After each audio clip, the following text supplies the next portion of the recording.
샬롬. 안녕히 주무셨습니까?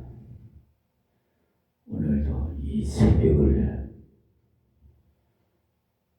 밝혀주시는 우리 하나님 아버지께 감사를 드립시다. 이 반가운 시간, 하나님의 말씀 공부하는 시간이 들어왔습니다. 오늘 새벽에도 요한복음 12장 9절에서 19절 말씀을 공부하겠습니다. 본문 말씀 봉독해 드립니다. 유대인의 큰 무리가 예수께서 여기 계신 줄을 알고 오니 이는 예수만 위함이 아니요 죽은 자 가운데서 살리신 나사로도 보려 함이라라. 대제사장들이 나사로까지 죽이려고 모의하니 나사로 가닥에 많은 유대인이 가서 예수를 믿음이리라. 그 이튿날에는 명절에 온 큰 무리가 예수께서 예루살렘으로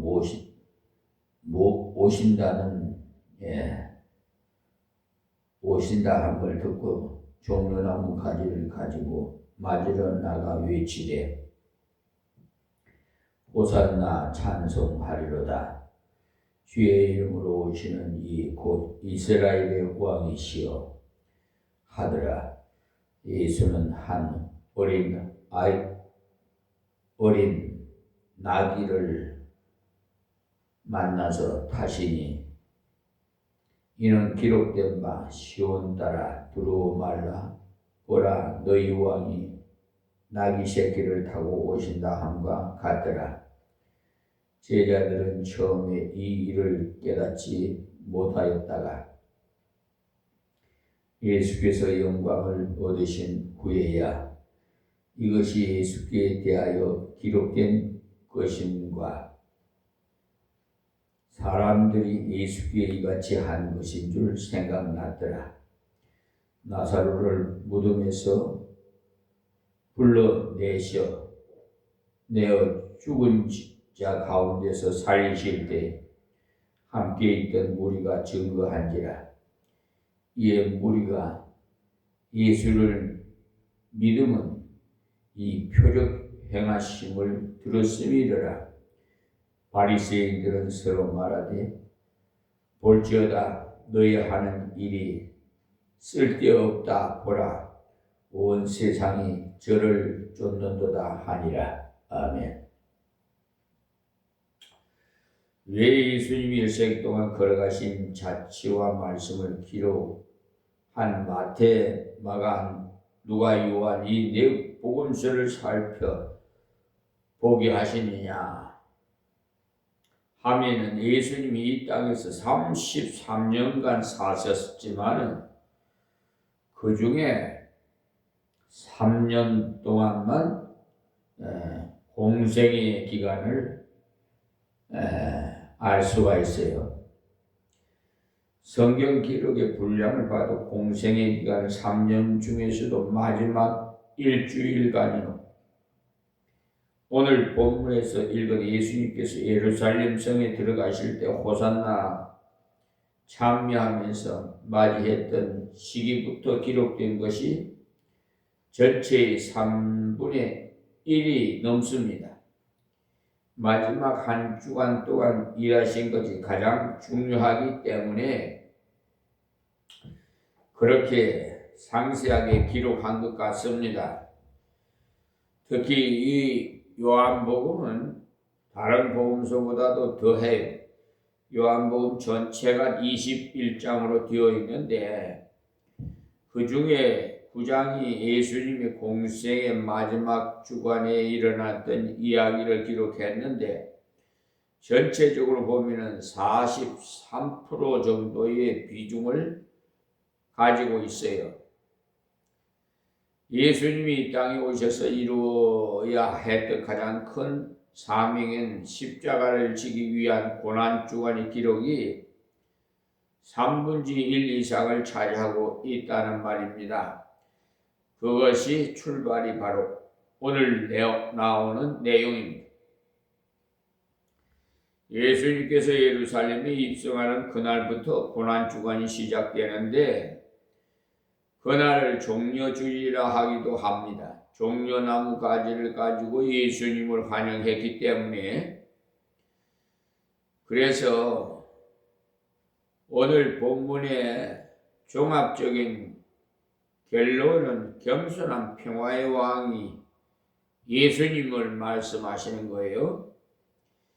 그래서 예수님은 이 땅 위의 사람들과 하나님과의 평화를 이루기 위해서 오셨는데 그 예수님이 겸손히 하나님의 말씀에 순종하고 희생함으로써 진정한 평화가 오게 되었어요.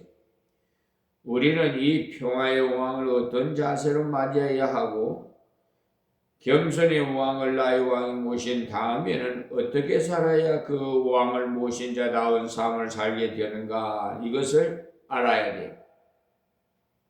알기 위해서는 공부해야 되겠죠. 그러니까 우리의 삶이 복되기도 하고 그것을 잘못 받아들일 때는 불행하게 살기도 합니다. 그리스도인은 예수 그리스도의 자치를 진정으로 따라가게 되면 정말 행복하게 되는데 그렇지 못할 때는 그리스도인이면서도 아주 불행하게 살게 돼. 그래서 이 선택권은 여러분에게 있습니다. 그래서 오늘 나오는 이 9절에서 11절까지 말씀은 지난 시간에 배운 내용의 연속인데 예수님께서 베다니의 시몬이라는 사람의 집에서 잔치에 참석하셨을 때 마리아가 최고의 예물을 주님께 바쳤다는 내용이었어요. 그것이 옥합을 깨뜨린 거죠. 마리아는 예수님, 마리아요 오라버니 나사로를 죽은 자 나흘이나 지난 썩어선 가는 중에 살리셨던 것이 너무나 감사해서 그 감사를 표하는 방법으로 잔치를 베풀었고 시몬이라는 사람은 문둥이로 있다가 나음을 입었기 때문에 감사해서 함께 잔치를 베풀었습니다. 잔치를 베푸는 중에 많은 사람들이 찾아왔는데 자, 본문 말씀 9절입니다. 유대인의 큰 무리가 예수께서 여기 계신 줄을 알고 오니 이는 예수만 위함이 아니요 죽은 자 가운데서 살리신 나사로도 보려 함이라. 그러니까 예수님이 나사로를 죽은 지 나흘 만에 썩어가는 중에 살렸다는 소식을 듣고 예수님도 만나고 예수님이 살리신 나사로도 직접 확인하고자 많은 사람들이 모였습니다. 마찬가지로 우리가 예수 믿은 후에 우리의 옛사람이 죽고 예수 안에서 새로운 삶의 열매를 바로 맺을 때 우리를 통해서 예수 그리스도를 보려 오는 사람이 많아지게 됩니다. 이때 나사로는 특별히 꾸미지 않고 죽었다가 살아난 그 모습 그대로 가지고 있었습니다. 지금도 상당히 많은 사람들이 스트레스를 받고 있는데 특히 부인들 중에 아직까지 예수 믿지 않은 남편을 모시고 있는 경우에 내가 착하게 살아서 저 남편을 감동을 시켜서 예수를 믿도록 해야 되겠다는 생각을 하게 되고 남편의 감동을 시켜서 그래서 예수를 믿지 않으면 그것으로 인해 마음이 가책이 생겨서 내가 뭔가 잘못됐지 그래서 우리 남편이 아직 예수를 못 믿는가 보다 이런 자책을 해요. 남편이 예수를 먼저 믿는 경우도 역시 마찬가지. 그러나 그런 생각은 버리십시오. 나의 착한 행실로 인해서 다른 사람에게 감동을 줘서 예수를 믿게 하는 것을 사람으로서는 불가능해요. 완벽한 나의 모습을 보고 상대방이 예수를 믿는 줄 알면 그때부터 나의 신앙생활은 불행하게 됩니다. 신앙생활은요, 여기 나사로가 예수님을 모시고 있을 때 사람들이 오는 것과 같이 그저 주님과 같이 있는 겁니다. 내 삶이 변해서 예수를 증거하려고 하지 말아요. 여러분이 조금 부족한 상태에 있을 때 예수는 내 구주라는 것을 고백하십시오. 그렇게 하다가 보면은 나의 삶이 변해요. 신자의 삶이 가장 많이 변할 때가 전도의 삶을 살아야 되겠다는 의식을 가질 때부터입니다. 그래서 나사로는 죽은 자 가운데서 살아난 것이 너무나 기뻐서 예수님을 모시고 잔치를 했더니 많은 사람들이 예수님을 만나려고 몰려왔어요. 그들 가운데는 나사로가 죽었다가 살아난 것을 보니 예수님이야말로 하나님이 보내신 메시아다라고 믿는 자가 많아졌어요. 그렇게 은혜를 받은 반면에 그것을 보고 오히려 반말하는 사람이 있었고요. 우리가 알아야 할 것은 내가 믿음 생활 잘할 때 모두가 내가 은혜 받고 복 받은 줄로 알고 있다고 생각하면 안 돼요. 자, 10절 11절 말씀에 대제사장들이 나사로까지 죽이려고 모여하니 나사로 까닭에 많은 유대인이 가서 예수를 믿음이라 그랬어요. 그러니까 죽은 자를 살렸다는 증거인 나사로를 없애면 예수 믿을 사람들이 없을 것이라 생각하고 나사로를 죽이려고 했어요. 참 어리석은 생각들을요. 죽은 자를 살릴 수 있는 분이라면 나사로를 죽여봤자 또 살릴 수 있을 것 아니겠어요? 그럼에도 불구하고 이 사람들은 나사로가 예수님을 죽이려고 언언했습니다. 참 예수 그리스도가 우리를 위한 큰 일을 하셨고 그로 인해서 우리가 엄청난 은혜를 받고 격려받고 같이 주님을 따르는 사람이 생길 때가 있지만 그것과 정반대의 결과를 가져올 때도 있다는 것을 알아야 됩니다. 태양빛이 강하게 비치지만은 비치는 면은 밝지만은 그 빛이 강할수록 그 밑에 그림자는 더 짙게 드러납니다. 하나님의 역사가 그렇게 강하게 일어나는데 대제사장들은 더 강하게 주님을 반대하고 주의 은혜 받은 사람을 죽이려고까지 했어요. 그럴 때 주님은 예루살렘을 향해서 들어가기 시작합니다. 자, 12절에 거기 있던 날에 명절에 큰 무리가 예수께서 예루살렘으로 오신다 함을 듣고 그러니까 예수님이 베다니에 계시다가 예루살렘으로 오신다는 소문을 듣고 많은 사람들이 예수님을 맞으러 나왔어요. 사복음서 전체를 비교해보면 이 부분에 대한 내용은 복음서에 그러니까 요한복음서예요. 많이 빠져 있다는 것을 알 수 있어요. 요한복음서는 가장 늦게 기록했기 때문에 마태, 마가, 누가복음을 통해서 이미 다 알고 있다는 것을 전제하고 보충적인 부분만 기록했기 때문입니다. 마태복음은 21장을 보면 이때 예수님께서 베다니를 떠나서 가시다가 제자 두 사람을 불러서 저 마을 안쪽에 가면은 나귀와 마귀 새끼가 매여 있을 것이다. 그것을 풀어오느라. 풀어올 때 누가 왜 풀어가느냐고 묻거들랑 주가 쓰시겠다 하라고 했어요. 그래서 제자 두 사람이 갔는데 가보니까 정말 나귀가 있었고 그 옆에 나귀 새끼도 함께 매여 있었어요.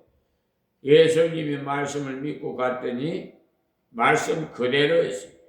제자들이 예수님이 시키는 대로 나귀를 풀었습니다. 그랬더니 나귀 주인이 왜 나귀를 푸느냐고 합니다.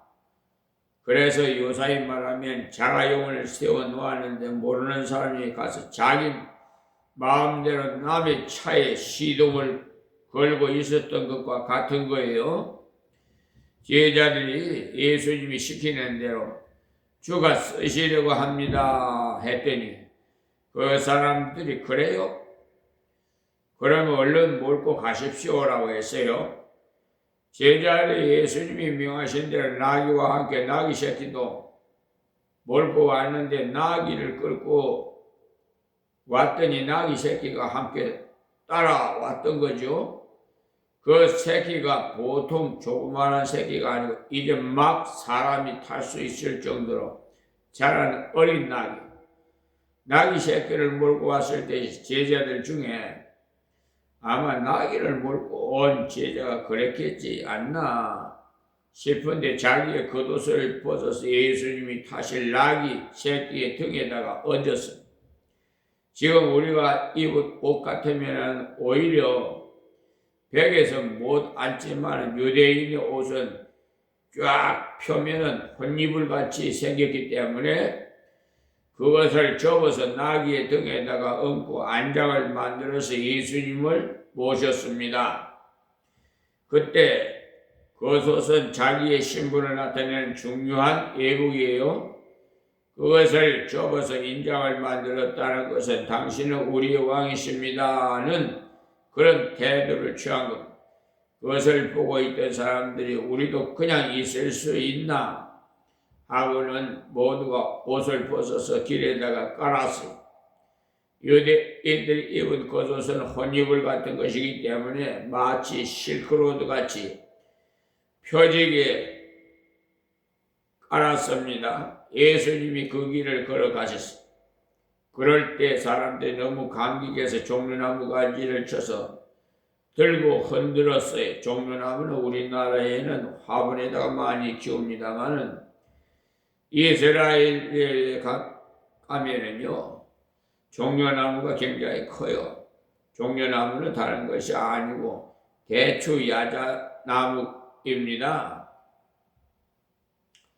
대추 야자나무는 주로 왕들이 전쟁터에서 승리하고 개선할 때 환영하는 데 쓰는 겁니다. 그래서 특별히 유대 역사에는 마카비라는 유명한 혁명가가 있었는데 시리아의 그 안디오커스 에비파네스라는 악한 왕이 예루살렘 성전에다가 돼지를 놓고는 우상에게 제사를 지내는 악한 짓을 했기 때문에 그것을 정결케 하기 위해서 독립운동을 일으켰다가 승리자가 돌아올 때 종려나무를 흔들었던 예가 있습니다. 그 이후부터는 승리자가 돼서 돌아올 때는 종려나무를 흔드는 것이 관례가 됐어요. 오늘 이야기 여기까지는 요한복음에 기록이 되어 있지 않은 겁니다. 자, 13절 말씀에 종려나무 가지를 가지고 맞으러 나가 외치되 호산나 찬송하리로다 주의 이름으로 오시느니 곧 이스라엘의 왕이시며 하더라. 그러니까 사람들이 예수님을 향해서 호산나라고 외쳤는데 이 호산나라는 말은 원컨대 구원하소서 라는 뜻을 가지고 있기 때문에 아무에게나 할 수 있는 말이 아니에요. 하나님이나 하나님의 아들에게나 아니고는 쓸데가 없는 말입니다. 그들은 예수님을 향해 호산나 찬송하리로다 주의 이름으로 오시니 곧 이스라엘의 왕이시여라고 외쳤죠. 요한복음에는 기록이 되어 있지 않지만 다른 복음서인 누가복음 19장 41절에서 44절에 보시면 이들이 이렇게 환영을 하니까 바리새인들이 그것을 보고 예수님께 저 제자들을 좀 책망하시오. 어디가 하나님께만 써야 될 용어를 당신께서 쓰도록 한단 말이오라고 야단을 쳤다고 나와 있어요. 그럴 때 예수님께서 하신 말씀이 저들이 저렇게 소리치지 않으면 돌들이 소리를 지를 것이라고 하시고 그렇게 소리를 지르는 것이 마땅하다고 했어요. 그 뜻은 유대인들이 환영하지 않는다면 이방인들이 환영하게 될 것이라는 뜻이에요.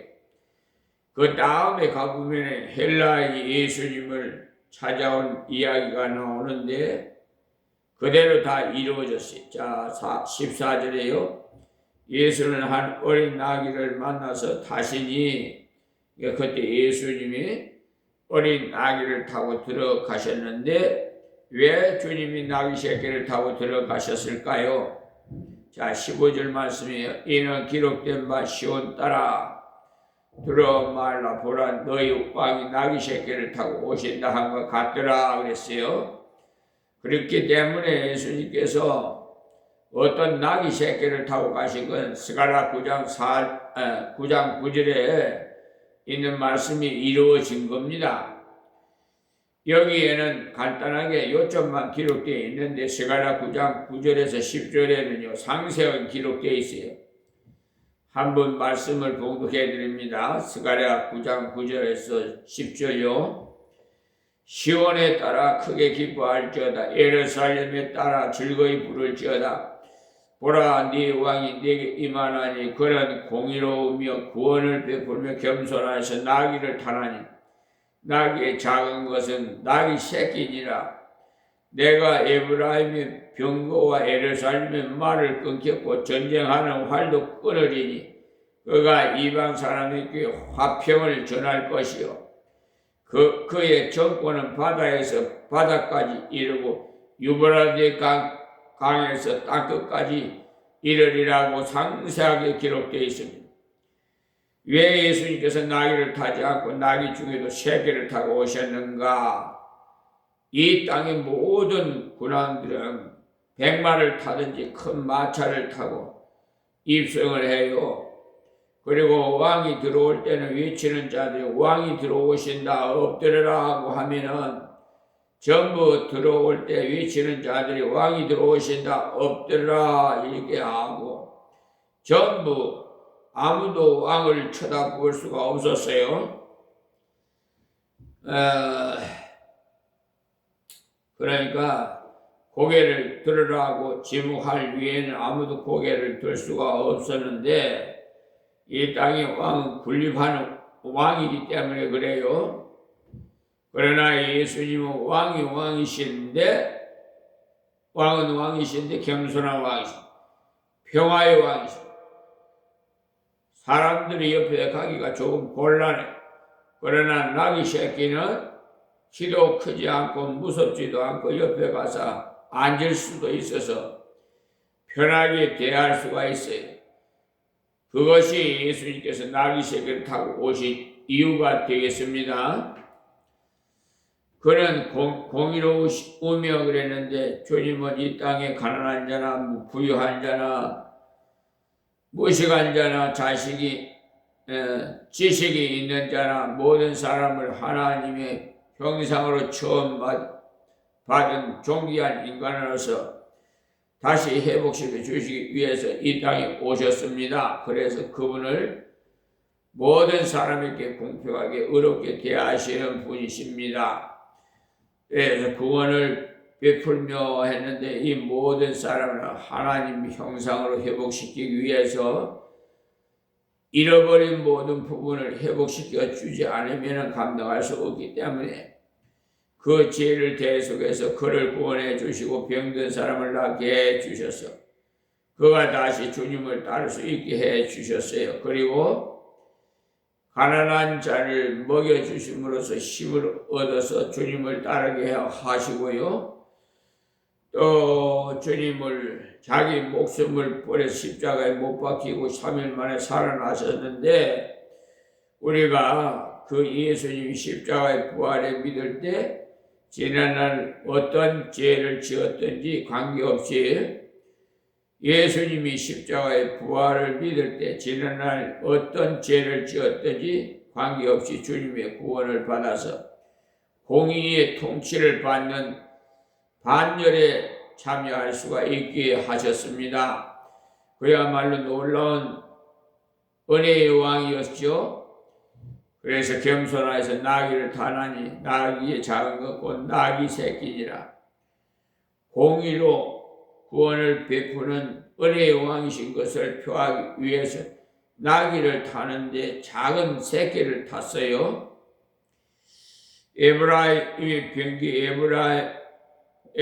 에브라임의 말을 듣고 전쟁하는 활도 끊으리니 그가 이방 사람에게 화평을 전할 것이요. 유대인뿐만 아니라 이방 사람들에게도 이 놀라운 소식을 전하기 위해서 주님이 낙지 새끼를 타고 오셨어요. 예수님은 이 스가랴 9장 9절과 10절의 말씀을 성취시키기 위해서 나귀 새끼를 타셨어요. 이렇게 나귀 새끼를 타고 오셨기 때문에 많은 사람이 주님께로 가까이 왔는데 특히 마음이 가난한 사람과 갖추지 못한 사람들이 기쁘게 주님께 나왔어요. 16절의 제자들은 처음에 이 일을 깨닫지 못하였다가 예수께서 영광을 받으신 후에야 이것이 예수께 대하여 기록한 것인과 사람들이 예수께 이같이 한 것인 줄을 생각났더라고 말씀했어요. 그러니까 제자들은 이것이 스가랴 9장 9절의 말씀이 이루어진 것인 줄 깨닫지 못했어요. 예수께서 영광을 받으신 후에야 이것이 예수님 대하여 기록된 것임을 사람들이 예수를 이같이 한 것인 줄 생각났어요. 제자들은 예수님 십자가에 못 박혀 죽으시고 실망만 하고 있었는 3일 만에 살아나셨어요. 성천하신 후에 성령의 은혜를 받고 나서야 예수님이 스가랴 9장의 말씀을 그대로 순종하게 썼다는 것을 알 수가 있죠. 하나님께서 깨달을 때 해주지 않고는 이 진리를 복음을 아무도 깨달을 수가 없습니다. 여러분들이 예수님이 십자가에 못 박히신 것이 나의 죄 때문에 위함이요 3일 만에 살아나신 것도 나를 구원하기 위함인 줄 믿으시기 바랍니다. 그랬대 주님의 제자들은 몰랐는데 지금 우리는 그것을 알고 있죠. 얼마나 놀라운 일입니까? 주님은 그렇게까지 낮아지셨어요. 비천한 우리를 기쁘게 만나 주셨어요. 자, 17절 말씀이에요. 나사로를 무덤에서 불러내어 죽은 자 가운데서 살리실 때 함께 있던 무리가 증거한지라.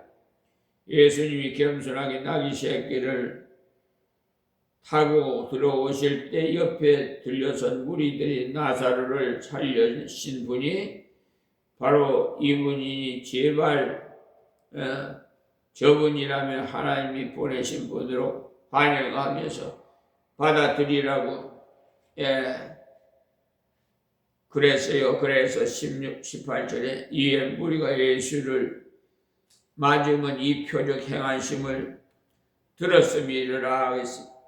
그래서 예수님이 이적 행하심에 대한 그런 소문을 들은 사람들이 이분이야말로 하나님이 보내신 분이다 라고 찬양하면서 맞이했습니다.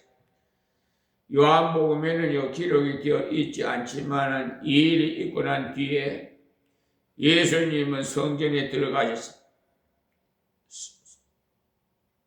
성전에 들어가실 때 많은 사람들이 함께 몰려가니까 마태복음 21장 10절과 11절에 이는 누구뇨? 라고 했죠. 그럴 때 예수님이 갈릴리 나사렛에 나온 선지자 예수니라 이렇게 하시니까 많은 사람들이 몰려들었어요. 그래서 몰려온 사람들 중에도 소경과 절름발이가 있었는데 예수님께서 소경의 눈을 뜨게 해주시고 절름발이를 걷게 해주시고 그랬더니 그들을 보고 있던 아이들이 몰려와가지고 호산나 찬송을 불렀어요. 그랬을 때 제자들이 놀라서 아이들이 저런 노래를 부르는 것을 가만 놔둬서 되겠냐 하고는 예수님을 향해 따집니다.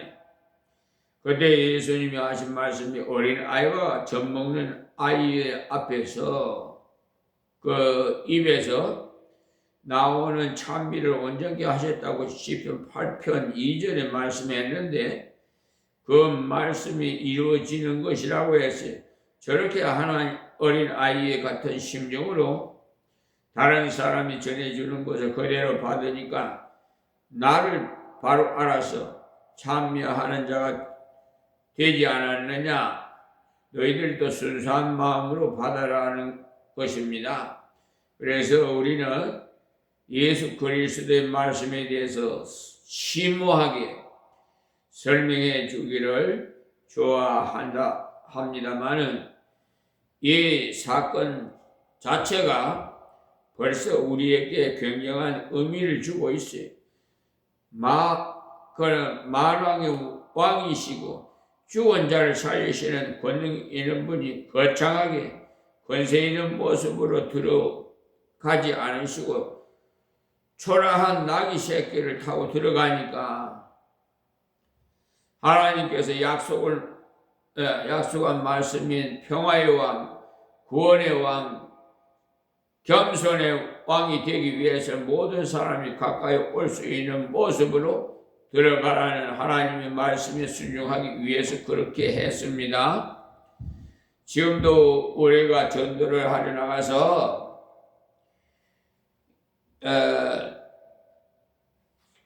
예수 믿으시오 하면은 늦었습니다. 제가 죄를 너무 많이 지어서 이제 가망이 없습니다 라고 하는 분들이 많은데 예수님은 뭐라고 말씀하셨느냐면 건강한 자에게는 의원이 쓸데없고 병든 자에게는 필요한 것 같이 나는 의인을 부르러 온 것이 아니요 죄인을 부르러 구원케 하려 하심이라 했어요. 또 내 목숨을 대속물로 주려 했다고 하셨어요. 죄가 많을수록 주님께 빨리 나오시기 바래요. 그래서 예수님께서 이렇게 겸손의 왕으로 나귀를 타고 돌아가신 것을 믿은 사람이 많은 사람이 가까워서 주님을 맞이할 수 있게 하기 위함이었어. 주님은 누구든지 자기에게 오는 자를 겸손히 맞아주시는 섬김의 삶을 통해서 하나님이 우리를 얼마나 사랑해 주시고 우리 죄까지도 불쌍히 여기신다는 것을 그들에게 실감 있게 증거해 주기 위해서 행동으로 출처하신 겁니다. 증거하신 거예요. 그래서 주님이 이러했다면은 그분을 왕으로 모신 우리는 더욱 그래야 되지 않겠어요? 자, 19절에 바리새인들이 서로 말하되 볼지어다 너희 하는 말이 쓸데없다. 보라 온 세상이 저를 쫓는도다 하니라. 그러니까 당시 제사장들은 바리새인 출신이 아니고 사두개인 출신이에요. 사두개인은 부활도 없고 영도 없고 천사도 없다는 사람들입니다. 그러니까 이들이 지금 이 말을 한 것은 대제사장들이 예수님은 죽이라고 계획을 해놓고 있는 중에 바리새인들이 제사장을 향해서 봐라 온 세상에 다 따라가는데 너희들이 아무리 계획하고 노래해도 되지 않는다. 하고 자기들의 피가 다른 사람 사두개인들을 공격한 거예요. 그래서 여러분들이 하나님 뜻대로 겸손을 실천할 때는 하나님께서 세상으로 하여금 여러분을 따르게 해 주십니다. 그저 거창하고 대단해야 따르는 것이 아닙니다. 겸손한 모습으로 주님이 이렇게 걸어갔으면 우리들도 이렇게 삶 속에서 겸손히 실천을 하고 감당할 때 하나님께서 그런 은혜를 주셔요. 제가 예전에 서상록 씨 간증 테이프를 한번 들어봤는데요. 서상록 씨는요, 산미그룹 부회장으로 있다가 웨이터로 취직을 했던 사람으로 그 매스컴을 많이 탔던 사람입니다. 많은 사람들이 그 사람을 기인이라고만 생각을 했어요. 저는 그 사람이 그리스도인인 줄을 몰랐어요. 그런데 우리 가정사역연구소에서 준 120분짜리 테이프를 들어보니까 그분에 관한 내용이었어요. 오늘 본문에서 예수님이 겸손의 골짜기로 내려감으로 다른 사람을 인도하셨는데 이분도 그룹의 부회장으로 있다가 갑자기 망하게 되은 사람에게 손가락질을 받을 때 하나님께 기도했다고 했어요. 하나님 어떻게 하면 좋겠습니까? 어떻게 살아가야 되겠습니까? 라고 기도했더니 하나님께서 밑으로부터 새로 시작해라.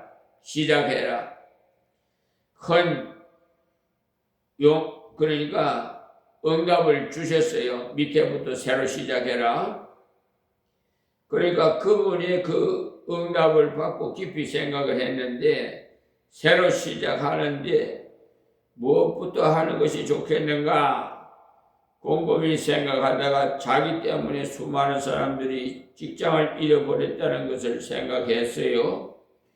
우리는 흔히 IMF가 대통령이 잘못해서 왔다는 소식을 하는데 그분의 고백은 경영인에게 제일 큰 책임이 있다는 것입니다. 빛의 무서움을 모르고 계속 외국으로부터 빚을 내갖고 사업을 하고 빚을 내서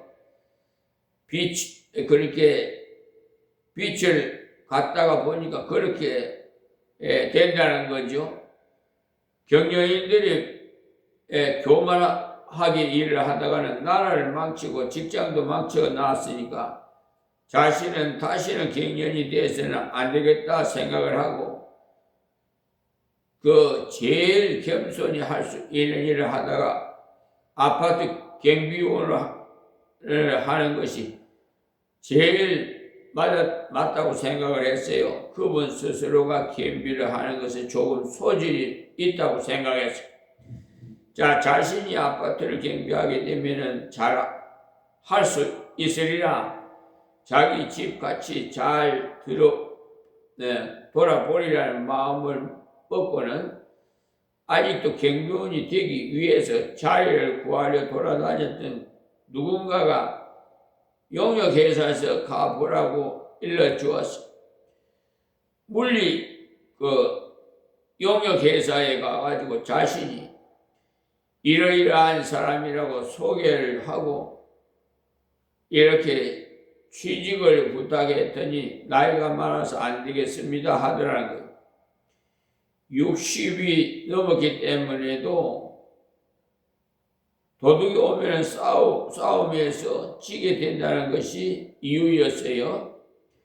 그래서 이분이 경비는 도둑이 와서 싸워 이김으로써 잘하는 것이 아니고 도둑이 오지 않도록 하는 것이 중요하다. 도둑이 이 칼을 들고 들어왔을 때는 나이가 60이 됐든 30이 됐든 똑같지 않겠나라고 했더니 그 말을 들어보니 마치요.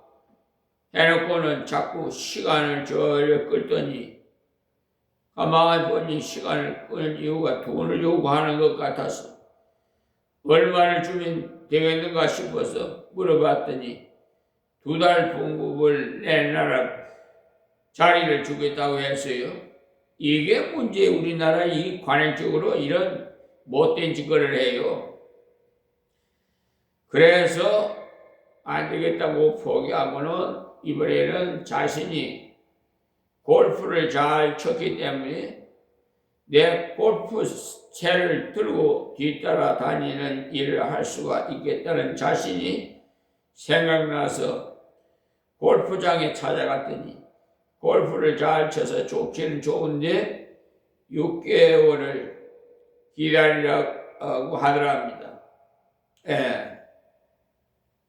지금 있는 사람은 어떤 구실을 붙여서라도 보내고 쓰겠다는 말이죠.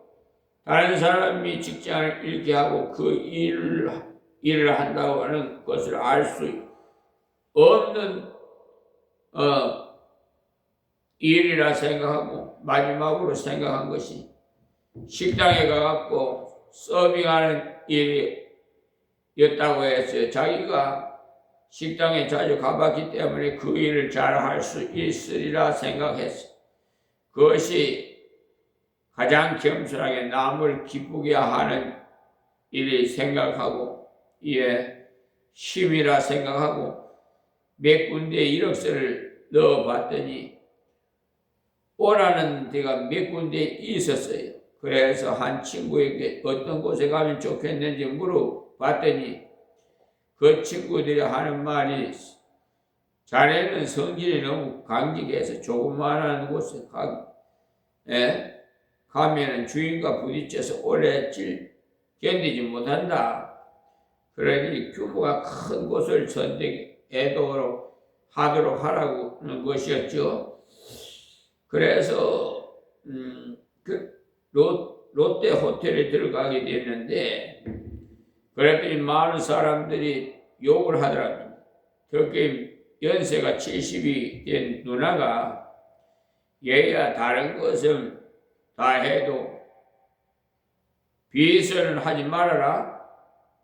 가문의 문제다라고 하더랍니다. 그때가 정말 대단한 용기가 필요했어요. 모두가 직업에는 귀천이 없다고 말들을 하면서도 그렇지 않더라는 거죠. 그분이 나중에 SBS에서 강연을 부탁을 받고는 프로듀서들에게 욕을 해야 됐다고 합니다.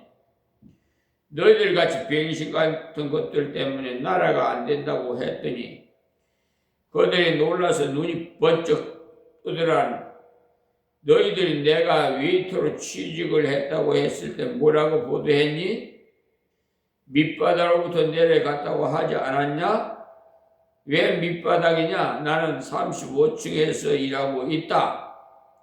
나는 전직을 했을 뿐이지 밑바닥으로 떨어진 것이 아니다라고 호통을 쳤다고 합니다.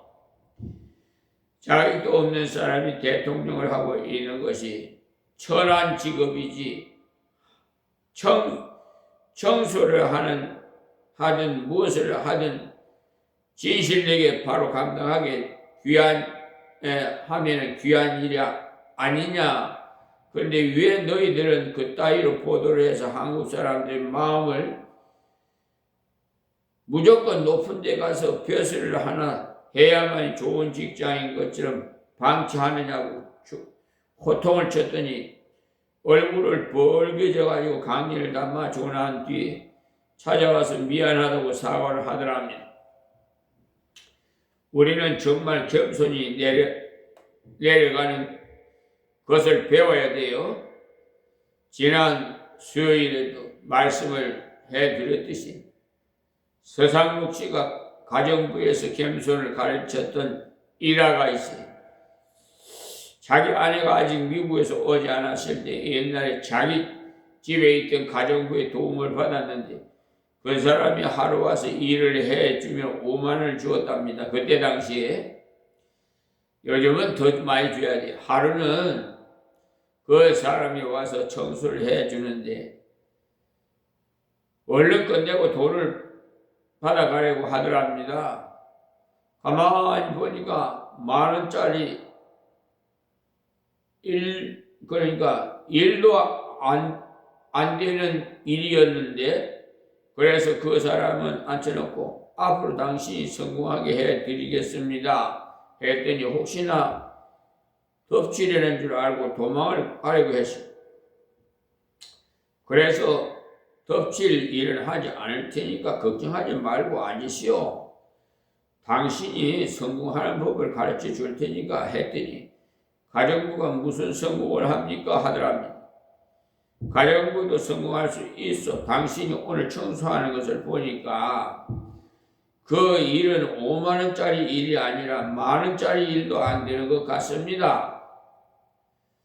앞으로 청소를 할 때 그 집에 시범을 보여주려 왔다는 생각을 하시고 냉장고와 화분까지 구석구석 점검을 해서 청소를 해보세요 했더니 사실 내가 집으로 가져가는 돈은 35,000원밖에 못 가져갔는데 그걸 받기 위해서 그렇게까지 할 필요가 있습니까? 못합니다 하더랍니다.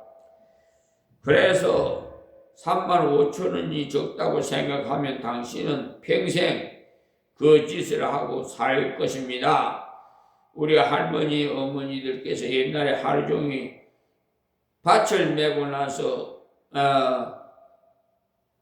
받은 싹이 쌀 한 대 값도 안 됐습니다.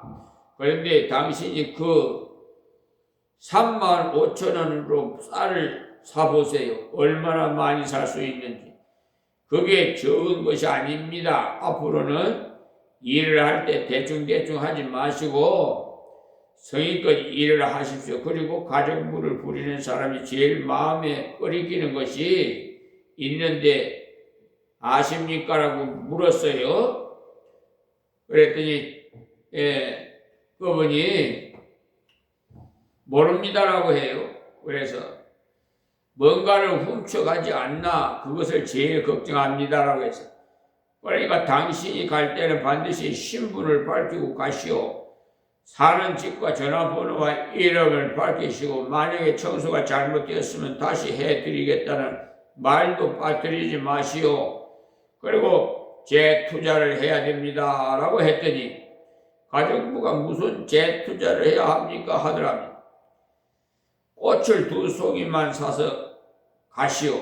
그 2송이로 거실에 꽂으면은 보잘것 없으니까 화장실에 꽂아두시오. 그리고 불러주셔서 너무 감사하다는 메모를 남기시오. 그러면 대단한 일이 일어날 겁니다.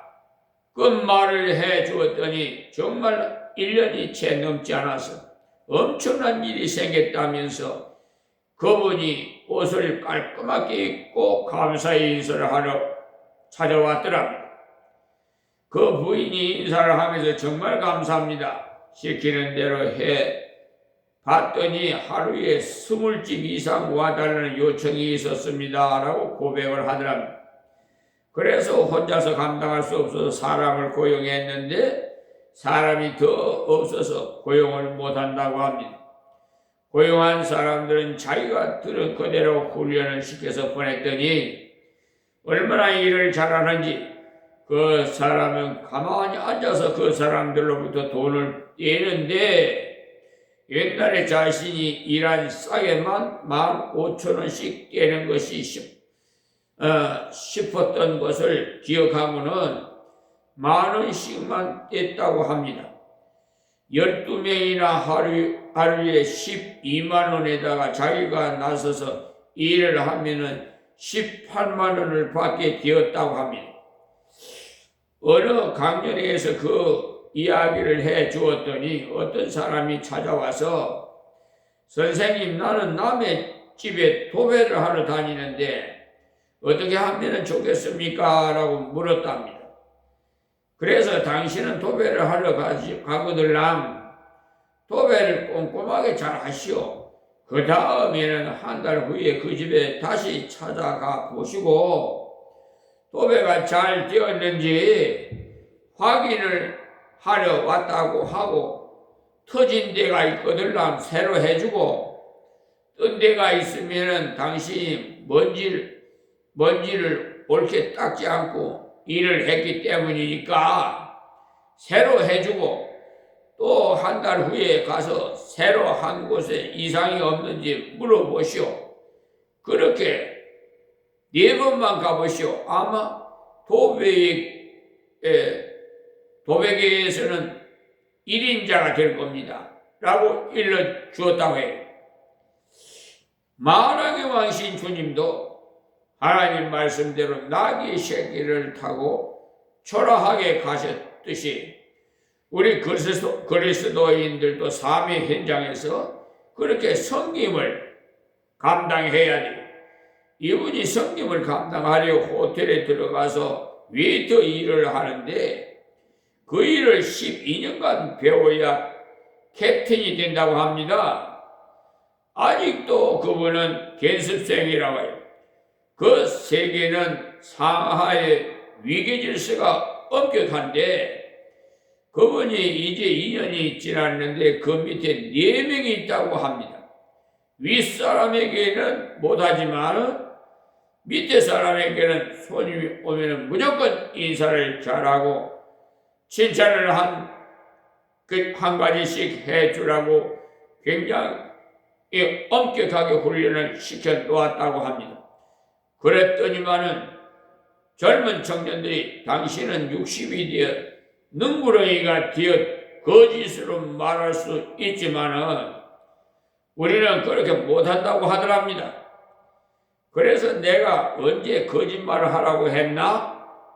사람을 보고 그 사람에게 있는 범한 칭찬을 해주는 것이 무슨 잘못이냐? 이렇게 교육을 시켰더니만은 그 호텔이 16개 식당 중에 그 식당이 늘 꽃이었고 12년 동안은 적자가 났었는데 이후부터는 싹 달라져 갖고 지금은 1등으로 뽑혀서 상금까지 100만 원 탔다고 합니다. 그전의 얘기입니다. 지금 얘기가 아니고요. 여러분들이 겸손을 배워서 그것을 삶에 실천한다면 사람들을 주께로 인도하는데 큰 역할을 할 수 있게 돼요. 여기 예수님께서 겸손의 왕으로 들어가시기 때문에 사람들이 오히려 더 많이 모였고 더 가까이 갈 수가 있었어요. 온 세상이 저를 쫓는도다라고 했죠. 주님의 그 방법이 세상을 변화시킬 수 있는 가장 정확한 방법이 우리들도 이 주님을 나의 주인으로 모셨으니 주님의 자취를 따라서 겸손히 하나님 말씀에 순종할 때 세상 앞에서 하나님의 능력이 나타나게 됩니다. 자격이 있으면서 자신을 낮춰 다른 사람을 섬겨서 그에게 유익을 준다면 얼마나 세상을 놀라게 하겠습니까?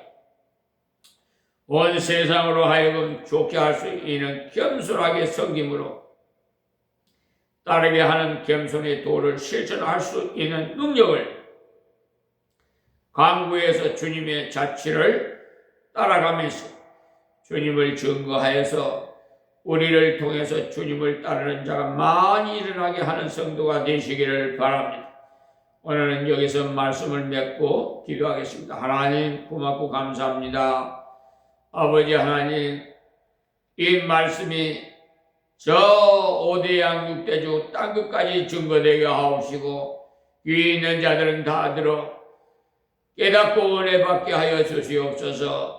언제나 예수님처럼 겸손한 자를 본받아서 우리가 삶에서 그대로 실천해 많은 열매가 맺힐 수 있도록 하나님께 영광 돌리는 일이 있게 하여 주시옵소서. 예수님의 이름으로 기도합니다.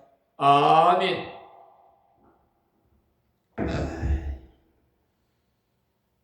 우리 347장 찬양 드리겠습니다.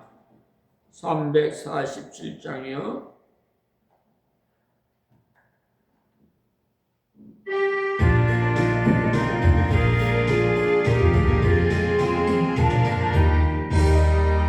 영존이 주를 섬기네 괴로움이 많으나 부주여 내게 힘주자 잘 나가게 하소서 인자한 말을 가지고 사랑을 감화시키며 갈 길을 머리를 잘 인도하게 하소서 고저의 귀한 일들을